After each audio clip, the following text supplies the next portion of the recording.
Eu lamento ter que vir à tribuna tratar de um tema que eu esperava já superado no debate brasileiro. O tema dos chamados direitos às cotas, que eu considero uma conquista civilizatória por parte do direito brasileiro, por parte da sociedade brasileira.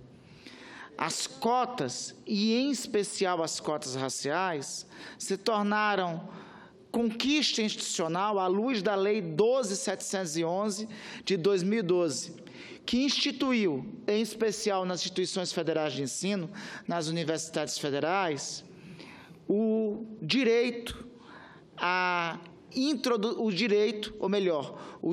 ao povo negro de ter acesso às universidades através da chamada Lei das Cotas. Mais do que uma lei que assegura um direito, ela é a interpretação do caput do artigo 5º da Constituição, senhor presidente. A Constituição de 1988, no caput do artigo 5º, estabelece um princípio fundador da nossa República, o princípio da igualdade jurídica, que diz que todos são iguais perante a lei. Entretanto, senhor presidente, esse princípio da igualdade jurídica, que está expresso no artigo 5º da Constituição, não é somente um legado do texto da Carta Magna de 1988. É mais que isso. Ele é um legado das democracias liberais, surgidas no mundo a partir da Revolução Americana, da Revolução Inglesa, da Revolução Americana e da Revolução Francesa. Uma das conquistas elementares das democracias liberais foi esse princípio da igualdade jurídica, de que todos são iguais perante a lei. Esta igualdade jurídica, as próprias democracias liberais avançaram para a compreensão que elas, como estão nos textos constitucionais, era apenas igualdade jurídica formal. Ela, mais do que igualdade jurídica formal, teria que ser transformada e evoluída para igualdade material, igualdade fática. Ela elevar para essa igualdade fática é este princípio que dá origem ao direito do trabalho, que tem sido questionado pelo governo Temer, aliás, tem sido aviltado pelo governo Temer com a reforma trabalhista. De todos os pecados da reforma trabalhista, o mais grave é que ele omite a existência da justiça do trabalho no seu princípio elementar e primeiro. A justiça do trabalho existe pela compreensão e pelo princípio da existência de uma parte mais fraca, chamada trabalhador. Só existe justiça do trabalho porque a parte mais fraca, dita no juridiquês de hipossuficiente, precisa da proteção do Estado. É o princípio que rege a origem do direito do consumidor. Só existe, presidente Dário, direito do consumidor porque na relação entre consumidor, entre aquele que oferece o bem de consumo e o consumidor, existe uma parte mais forte, que é aquele que oferece o bem de consumo, e uma parte mais fraca que adquire o consumo, que é o consumidor. Por isso que existe o direito do consumidor. Ou seja, o nosso direito evoluiu para compreender que o artigo 5º da Constituição, ele estabelece uma igualdade fática, ele estabelece uma igualdade jurídico-formal, quando simplesmente proclama que todos são iguais perante a lei. E que é necessária a evolução dessa igualdade jurídica formal para a igualdade material e fática. E como é que se faz a evolução da igualdade jurídico-formal para a igualdade material fática? Quando, derivado do artigo 5º da Constituição e derivado dessa compreensão, surge o direito do trabalho, reconhecendo uma parte mais frágil, o trabalhador, surge o direito do consumidor, reconhecendo uma parte mais frágil, o consumidor, e surge a necessidade de políticas de cotas raciais, para a inclusão daqueles que historicamente foram excluídos da sociedade. É por isso o princípio que o nosso direito já evoluiu, já avançou para se entender sobre o do princípio regulamentador da lei das cotas, é a interpretação do artigo 5º, com a belíssima poesia que diz: o princípio do artigo 5º é tratar os desiguais desigualmente na medida que se igualam, porque se o Estado brasileiro tratasse os desiguais igualmente na medida que estão desigualados, reproduziria desigualdade. Isso é um princípio consagrado na Constituição e consagrado, inclusive, pelo Supremo Tribunal Federal. Faço aqui questão, senhor presidente, de destacar o voto do ministro Ricardo Lewandowski no julgamento sobre a chamada Lei de Cotas no Supremo Tribunal Federal. Naquela ocasião, Sua Excelência muito bem definiu a necessidade da Lei de Cotas da seguinte forma, abre aspas, as ações afirmativas, portanto, encerram também um relevante papel simbólico. Uma criança negra que vê um negro ocupar um lugar de evidência na sociedade, projeta-se naquela liderança e alarga o âmbito de possibilidade de seus planos de vida. Há, assim, importante componente psicológico, multiplicador da inclusão social nessas políticas. A histórica discriminação dos negros e pardos, em contrapartida, revela igualmente um componente multiplicador.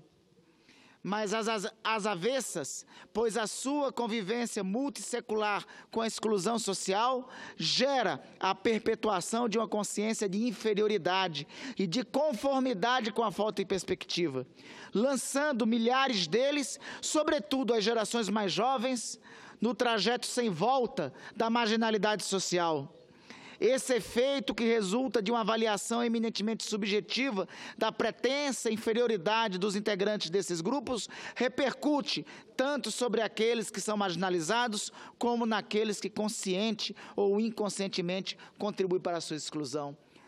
Presidente Dário, o que o ministro Lewandowski proclamou quando emitiu esse brilhante voto em julgamento do Supremo Tribunal Federal sobre a Lei de Cotas, é que, além do papel de inclusão social, além do papel de reconhecer historicamente a discriminação dos negros, a Lei de Cotas tem um papel psicológico de inclusão.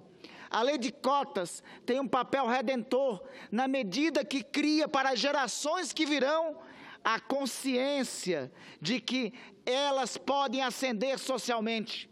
Ou seja, lei de cotas, acesso às universidades pela lei de cotas, não é favor do Estado brasileiro, é direito conquistado por anos de senzala, por anos de discriminação, por anos de escravidão, a que o povo negro, a que o povo preto foi submetido em nosso país, colocados e trazidos sob o jugo da escravidão, dos porões dos navios negreiros da África, transladados para cá, retirados de sua terra, tendo sua identidade mutilada. É um reconhecimento histórico que este povo tem que ser tratado com a possibilidade de acesso à universidade, acesso às políticas públicas, porque historicamente foram discriminados. Senhor presidente, faço esse preâmbulo para trazer mais uma vez uma discussão que deveria ser superada neste parlamento, superada no judiciário brasileiro, já pela decisão do Supremo Tribunal Federal, e superada em todo o âmbito, em qualquer outro âmbito de discussão, que me parece trazido pelos ventos do retrocesso que tem sido esses tempos de governo Temer, até agora, uma conquista do povo brasileiro, que é a Lei de Cotas, começou a ser questionada. Lamentavelmente, recentemente, a Justiça Federal do meu estado, em primeira instância, tomou uma decisão suspendendo a aplicação do edital número 2 de 2017, que reservava metade das vagas da Universidade Federal do Amapá para alunos cotistas, como determina a lei. Um dos orgulhos que nós temos no Amapá é que a nossa Universidade Federal foi uma das primeiras a adotar a lei de cotas, a aplicar a lei de cotas. Isso é motivo de orgulho, principalmente para um Estado que proporcionalmente é o terceiro Estado negro, é o terceiro Estado preto do país, e é isso motivo de orgulho para todos nós. A nossa universidade adotou, até antes da adoção por parte da lei nacional. Lamentavelmente, uma decisão da Justiça Federal em primeira instância suspendeu a aplicação do edital 02 da Universidade Federal e coloca em xeque na nossa Universidade Federal a própria aplicação da lei de cotas. A Unifap, quando editou esse edital, quando publicou esse edital, melhor dizendo, estava claramente agindo em prol do interesse público, e do interesse social. A Unifap cumpria uma determinação do Parlamento, do Estado brasileiro, quando aprovou a Lei 12.711. Lamentavelmente, não vejo justificável, e eu sou do princípio, como eu também sou do direito, eu sou o primeiro a adotar o princípio de que decisão judicial se cumpre e se recorre. Decisão judicial não se questiona. Mas, ao mesmo tempo, eu não posso, ao mesmo tempo que a decisão judicial pode não ser questionada, tem que ser recorrida, ela pode ser, ao mesmo tempo, eu acho que ela deve ser lamentada. E essa decisão federal, essa decisão da Justiça Federal, primeira instância, do meu Estado, tem que ser totalmente lamentada. Eu não aceito. E eu quero acreditar que a Justiça Federal vai seguir a lógica do que já foi decidido pelo Supremo Tribunal Federal, com votos como este que eu acabei de destacar aqui, do ministro Ricardo Lewandowski. Existe um recurso por parte da Universidade Federal do Amapá, pendente de decisão, junto ao Tribunal Regional Federal da Primeira Região.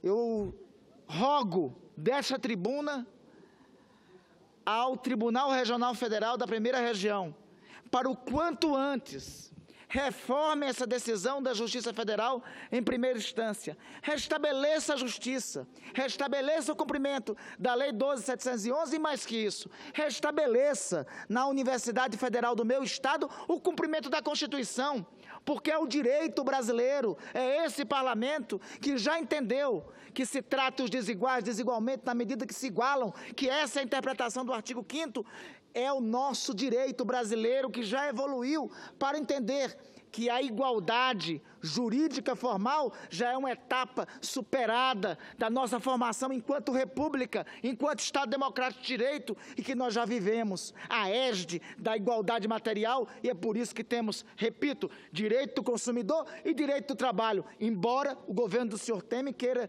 subjugá-lo de vez, encaminhando para o Congresso reformas que derrogam o direito do trabalho, como é o caso da reforma trabalhista. Mas é o caso aqui de dizer que leis como a lei de cota são leis consagradas pelo direito brasileiro como sucedâneo, cumpridor do princípio da igualdade material do artigo 5º.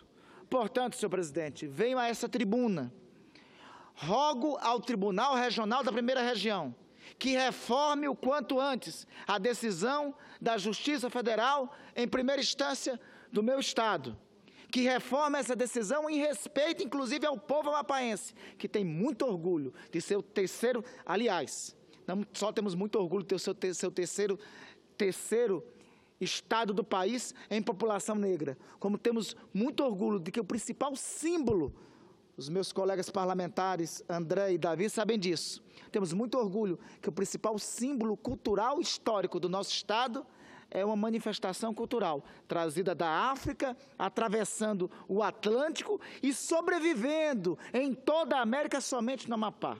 O Mar Abaixo é a manifestação cultural símbolo do nosso Estado.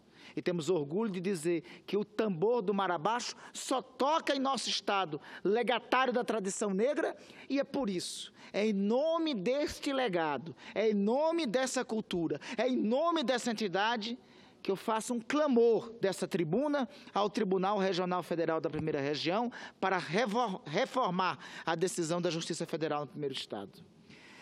Eu queria, senhor presidente, que, além disso, eu diria que está em xeque, com essa decisão da Justiça Federal do meu Estado e com a decisão, porventura, do Tribunal Regional Federal, a própria continuidade da política de cotas, a primazia da Constituição Federal, a primazia da Lei 12.711, que, como eu já disse, foi reconhecida pelo Supremo Tribunal Federal, vide o julgamento da ação de descumprimento de preceito fundamental 186, a ADPF 186, foi reconhecida esta lei como constitucional. Por isso, na data de hoje, movimentos sociais negros, não negros, estudantes, acadêmicos e a sociedade civil do meu Estado estarão e estão realizando um ato público em favor da política de cotas. Eu diria, senhor presidente, que a essa altura, esse ato público organizado pela comunidade acadêmica da minha Universidade Federal não é somente em favor da política de cotas. Esse ato público é em favor da Lei 12.177, aprovada nesse Parlamento. Esse ato público é em favor da Constituição e é a favor de um tema que já foi superado pelo Supremo Tribunal Federal. Eu termino aqui, senhor presidente, acreditando na justiça brasileira, na justiça federal do meu país, e acreditando que o quanto antes o senhor desembargador que for escolhido como relator dessa matéria no Tribunal Regional Federal reformará essa decisão. Reformará porque ela é em si absurda. Ela é em si absurda e ela atinge de morte um princípio de evolução do nosso direito. O nosso direito evoluiu da igualdade jurídico-formal para a igualdade material. E não é possível, em nosso país, nós tolerarmos um retrocesso sequer. Não é possível, e eu não posso aceitar no nosso país que retrocessos e agressões sejam banalizadas e tratadas como normal. É como diz a letra de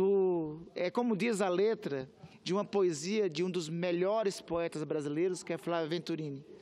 Não se pode aceitar que qualquer sacanagem se torne algo normal.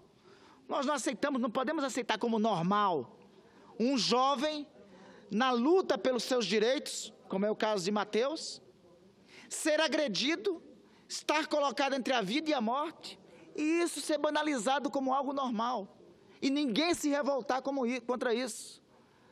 Se nós aceitarmos isso, nós vamos aceitar violência contra manifestações. Se nós aceitarmos isso, daqui a pouco nós não aceitamos, nós refutaremos que o direito de manifestação seja realidade. Não posso aceitar que a legislação trabalhista no nosso país, uma conquista de um tempo em que esse Brasil tinha um projeto de nação, seja aviltada. E não posso aceitar que conquistas civilizatórias do nosso direito e da sociedade brasileira sejam jogadas no lixo, como é o caso da lei de cotas. Termino, mais uma vez, apelando para a Justiça Federal, o quanto antes, reformar essa decisão da Justiça Federal em primeira instância do meu Estado. Agradeço, senhor presidente.